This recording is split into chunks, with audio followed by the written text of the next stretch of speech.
उठाकर राध्या को प्रथम के बिस्तर पर सोता हुआ देखकर गुस्सा करती है और राध्या के ऊपर पानी डाल देती है और कहती है कि मेरे पोते और बहू के बिस्तर पर ये नौकरानी कैसे सो रही है, इसकी हिम्मत कैसे हुई यहाँ सोने की। इसके तुरंत बाद निहारिका कहती है कि दादी यह नौकरानी राध्या शोरूम में सोती है, आपके बहू के बिस्तर पर नहीं।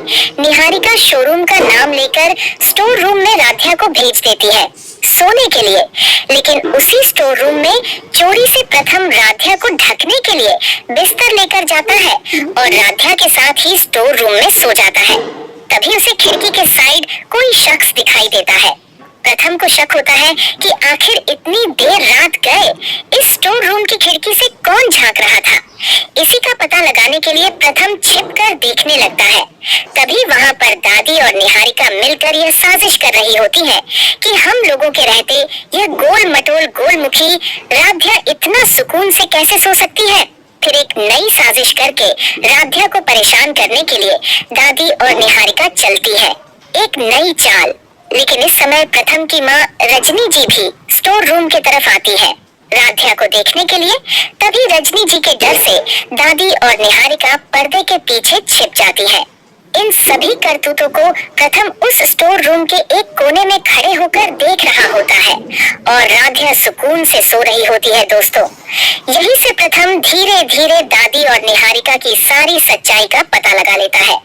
इसके बाद दादी के झूठे दिखावे और पागलपन का नाटक जैसा ही नाटक प्रथम भी करता है और दादी निहारिका की सच्चाई सबके सामने लाता है। लेकिन फिर भी दादी और निहारिका नहीं मानती है।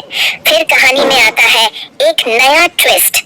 अब क्या है वह नया ट्विस्ट आपसे बताऊं, उससे पहले अभी इस वीडियो को एक लाइक करके चैनल को सब्सक्राइब कर लीजिए, नहीं तो बाद में आप लोग भूल जाते हैं।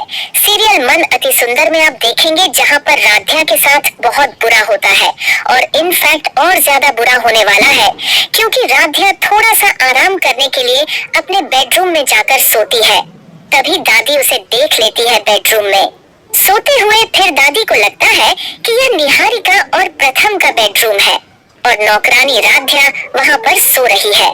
वह पानी डाल करके राध्या को उठाती है और कहती है कि तू यहाँ क्यों सो रही है, ये मेरे बेटे और मेरी बहू का बेडरूम है।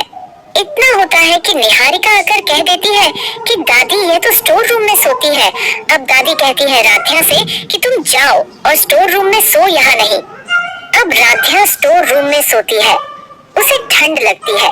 प्रथम का भी दिल नहीं लगता है बेडरूम में सोने में। प्रथम भी चोरी से जाता है स्टोर रूम में सोने के लिए।